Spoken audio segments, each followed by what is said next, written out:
I've been playing Final Fantasy games since the very first one back on the NES whenever I got it in 3rd grade. I've been a lifelong fan of the series, and if there's one thing that I do know about it, no two games are the same. Yeah, some are more obviously alike than the others. I mean, the first 6 are much more alike than the last 6, but Final Fantasy XVI in and of itself represents an almost entire genre swap, though. It really went from what was pretty much a turn-based series to an action RPG. So the real question is that for the better or for the worse? Come with me and join my review and let's find out.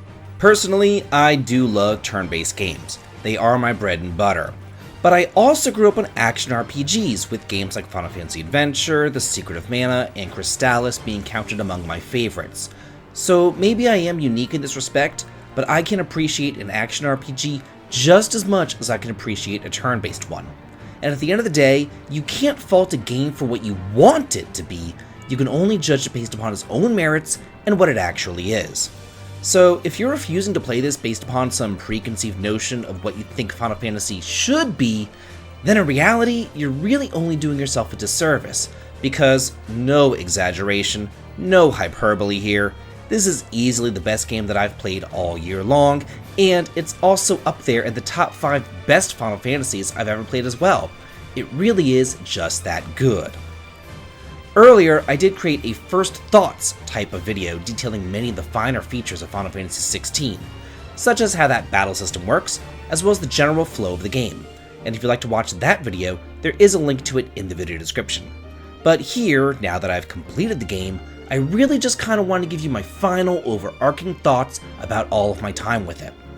Back whenever I created that first thoughts video, I said that I was playing on action mode and that I was not using any of those Rings of Easy mode either. Well, that lasted up until about that fight with Bahamut, where I ended up dying multiple times, and it was at that point that I decided, okay, I'm going to turn on story-focused mode.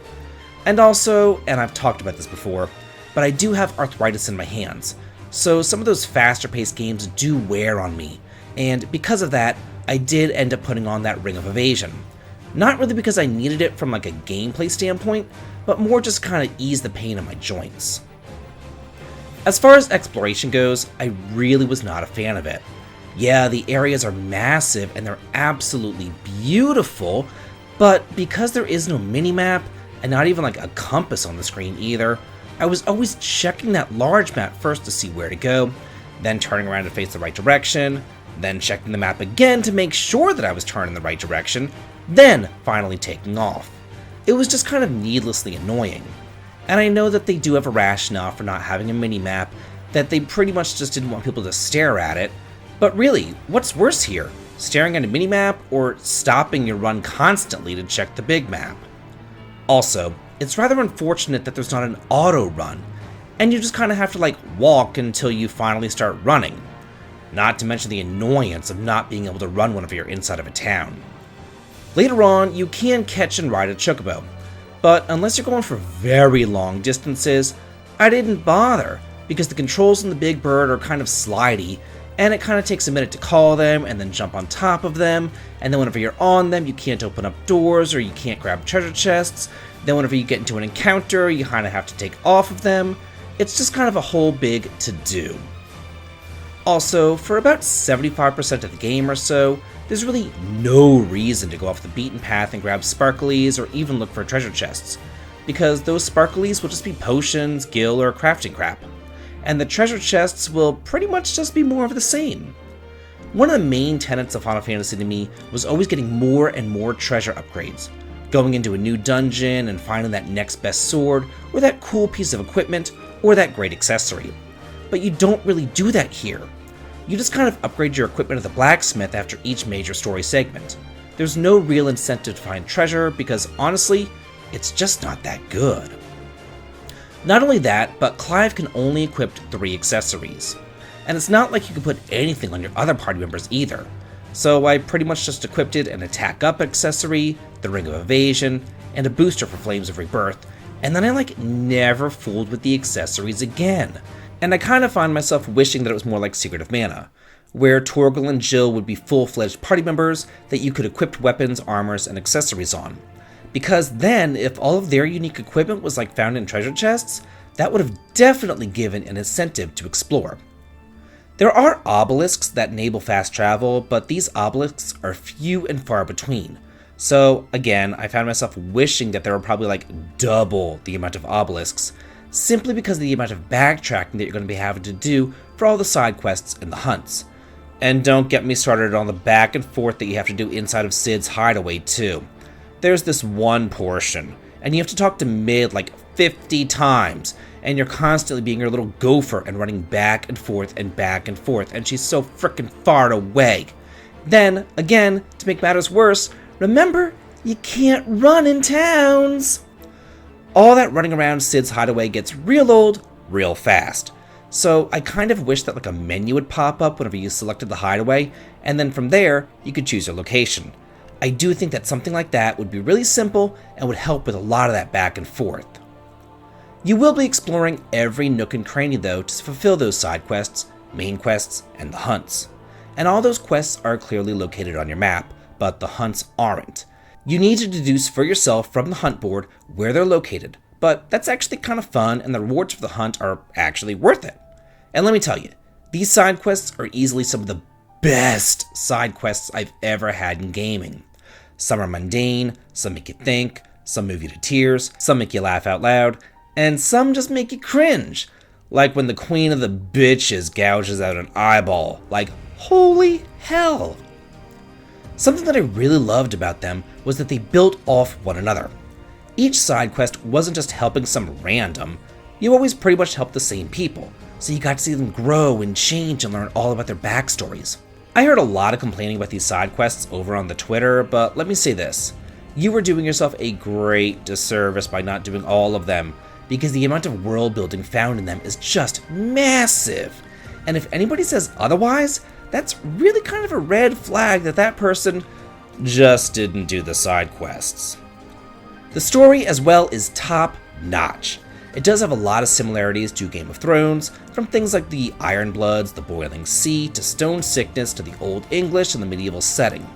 But it really is still its own thing, and it is definitely a Final Fantasy game.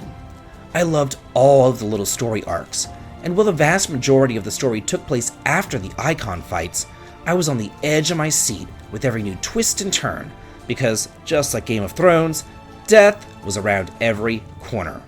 There's been some good stories in JRPGs before, but this one here is up there with the likes of Terranigma, Xenogears, and Final Fantasy VI.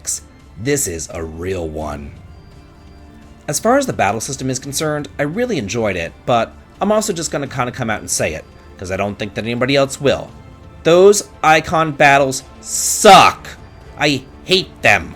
For most of them, I had no idea what the hell I was doing. Just kind of flying by the seat of my pants and mashing the attack button trying to get down the ungodly billions of HP they have until I'm finally done with like the 30-minute boss fight. Then, whenever I think that I'm finally done, there's another scene, then another scene, then another scene. And I guess some teenagers might think that it's cool or epic, but I don't give a shit. I was bored to tears during them. It's like hit the guy to drain his million HP, only to then have a 5-minute long cutscene, and then he has a new form to hit another million HP, to have another cutscene, to have another form, then drain off another million HP. It was just boring as hell. I just wanted them to die, and my thumb was killing me. Then, to make it even longer and more drawn out, you have all these cinematic scenes and these flashy QuickTime events. I don't care about any of that crap.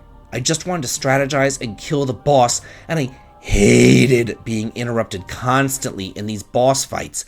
I literally dreaded every single icon fight because they were just such massive time sinks. I am glad that the Final Fantasy series is evolving with time, but sometimes to me, there's just beauty in simplicity. And if the 16th entry can evolve into an open world action RPG, then the 17th entry can also evolve back to a turn-based, 4-party member traditional romp without crafting to clog up the treasure chests, as well as a gorgeous world map to explore. I mean, the whole Final Fantasy shtick is that it changes all the time, so why can't it just change back into that? Yoshi P even said so much. And don't get me wrong, Here at the end of the day, I did thoroughly enjoy Final Fantasy XVI, and again, let me reiterate, I do think that it is one of the best entries in the series to date, but I also do hope that it's also a one-off, and that this is not the future of the series. Because while I do definitely think that it's better than 15, 13, 12, 10, 2, and 8, I definitely don't think that it's better than, say, 4, 5, 6, 7, and 9. There is just something to be said for building up and strategizing with your party, and honestly, Clive just doesn't need a party. He was a one-man wrecking machine, and that to me was kind of a shame, because I like the party synergy. And again, I do think that final thoughts that this will be remembered as one of the better Final Fantasy games, but I also think that it's not going to top anybody's list as the best Final Fantasy game.